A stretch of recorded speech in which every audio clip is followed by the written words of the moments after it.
Welcome students. आज की इस फिजिक्स लेसन में हम एक बहुत ही मजे का टॉपिक कवर करने वाले हैं और वो है माइक्रोमीटर स्क्रू गेज। इस लेसन में हम इस इंस्ट्रूमेंट की पूरी एक्सप्लेनेशन और मेजरमेंट के कॉन्सेप्ट को बिल्कुल डिटेल में समझेंगे। आज के लेसन का प्लान कुछ इस तरह होगा। पहले इंट्रोडक्शन, फिर इंस्ट्रूमेंट की एनाटॉमी, उसके बाद पिच और लीस्ट काउंट का कॉन्सेप्ट, फिर जीरो एरर की एक्सप्लेनेशन, मेजरमेंट लेने का स्टेप बाय स्टेप तरीका और आखिर में एक छोटी सी समरी और एक्सरसाइज। ओके, तो आइए अपने टॉपिक की तरफ चलते हैं। Section 1, introduction to screw gauge. Screw gauge असल में एक ऐसा इंस्ट्रूमेंट है जो बहुत ही स्मॉल लेंथ्स की मेजरमेंट के लिए यूज होता है। एग्जाम्पल के तौर पर, अगर आपके पास एक थिन वायर है और उसका डायमीटर चाहिए या किसी मेटल शीट की थिकनेस निकालनी हो, तो हम इसी एपरेटस को यूज करते हैं। अब यहाँ आप जरूर सोच रहे होंगे कि हम वर्नियर कैलिपर क्यों नहीं यूज करते। इसका आंसर है ये, नंबर 10। इस इंस्ट्रूमेंट की मेजरमेंट एक स्टैंडर्ड वर्नियर कैलिपर से एग्जैक्टली 10 टाइम्स ज़्यादा अच्छी होती है। ये हमें बहुत ही परफेक्ट रिजल्ट निकाल कर देता है। अच्छा, अब हम आते हैं सेक्शन 2 पर, एनाटॉमी ऑफ द इंस्ट्रूमेंट, यानी इसके फिजिकल पार्ट्स और उनके फंक्शंस क्या है। ये इंस्ट्रूमेंट काफी इंटरेस्टिंग पार्ट्स से मिलकर बनता है। इसमें एक यू शेप्ड फ्रेम होता है जिसके एक एंड पर फिक्स्ड स्टड लगा होता है। फिर इसके साथ एक मूवेबल स्पिंडल होता है, एक स्लीव होती है जिसे हम मेन स्केल कहते हैं और इस पर मिलीमीटर्स में स्केल लगी होती है। इसके ऊपर एक थिम्बल होता है जिसे हम सर्कुलर स्केल कहते हैं, जिस पर 50 या 100 डिविजन्स होती हैं और बिल्कुल एंड पर हमारे पास एक रैचेट होता है। स्टूडेंट्स, यहाँ एक बहुत ही कंसेप्चुअल क्वेश्चन बनता है। हम किसी भी ऑब्जेक्ट को फिक्स करने के लिए थिम्बल के बजाय रैचेट क्यों यूज करते हैं? जरा सोचे इस पर। इसका आंसर ये है कि रैचेट ऑब्जेक्ट पर बिल्कुल यूनिफॉर्म प्रेशर अप्लाई करता है। जब स्पिंडल ऑब्जेक्ट के साथ टच होता है तो रैचेट घूमना बंद कर देता है। इस तरह इंस्ट्रूमेंट और ऑब्जेक्ट दोनों किसी भी किस्म के डैमेज से सेफ रहते हैं। Now let's move to the mathematical part. Section 3, pitch and least count. सबसे पहले हम पिच की डेफिनेशन समझते हैं।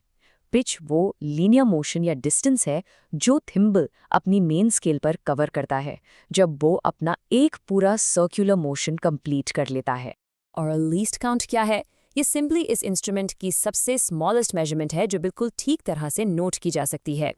इस टेबल से आपको कैलकुलेशन बिल्कुल क्लियर हो जाएगी। हम यहाँ डिवीजन का कॉन्सेप्ट यूज करते हैं। एग्जाम्पल ए में देखें, अगर पिच 0.5 मिलीमीटर है और सर्कुलर स्केल पर 50 डिविजन्स हैं, तो दोनों को डिवाइड करने से हमारा रिजल्ट 0.01 मिलीमीटर आता है।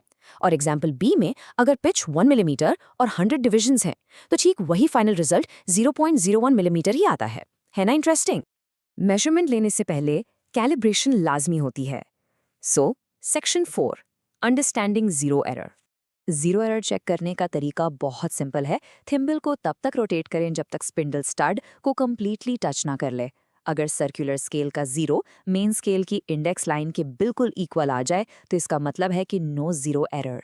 लेकिन अगर ऐसा ना हो तो दो और पॉसिबिलिटीज होती हैं।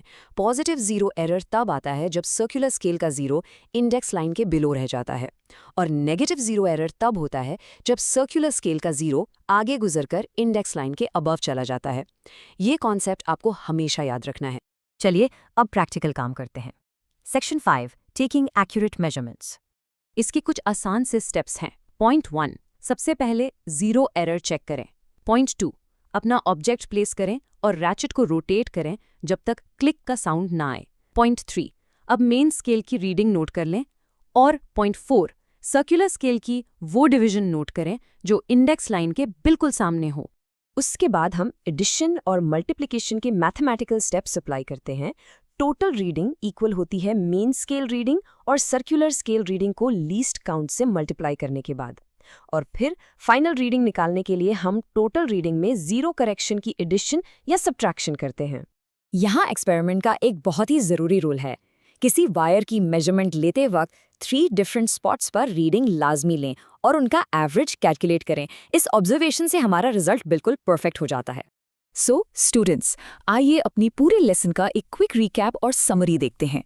सेक्शन 6, आज हमने 3 मेन पॉइंट्स सीखे। ये एक ऐसा इंस्ट्रूमेंट है जो हाईएस्ट प्रिसिजन देता है और इसका लीस्ट काउंट 0.01 मिलीमीटर होता है। इसका मैकेनिज्म एसेंशियली सर्कुलर मोशन को लीनियर मोशन में कन्वर्ट करता है।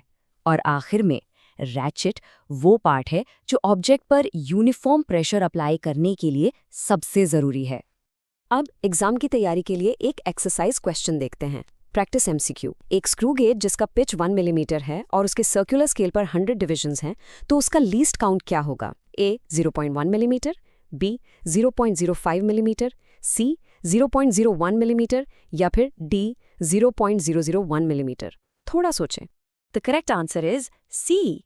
हमने यहाँ डिवीजन का प्रिंसिपल अप्लाई किया। जब हम 1 मिलीमीटर को 10 डिविजन्स पर डिवाइड करते हैं तो हमारा रिजल्ट 0.01 मिलीमीटर ही आता है। बहुत सिंपल एक्सप्लेनेशन है। और अब इस लेसन का आखिरी क्वेश्चन आपके लिए। अगर सर्कुलर स्केल का जीरो इंडेक्स लाइन के बिलो है तो जीरो एरर क्या होगा? नेगेटिव, पॉजिटिव, जीरो या इन्फिनिट? ये वो कॉन्सेप्ट है जहां हमने बिलो और अबव का डिफरेंस देखा था। The answer is positive. I hope इस लेसन से आपके सारे पॉइंट्स और कॉन्सेप्ट्स क्लियर हो गए होंगे। मुलाकात होती है अगले लेसन में।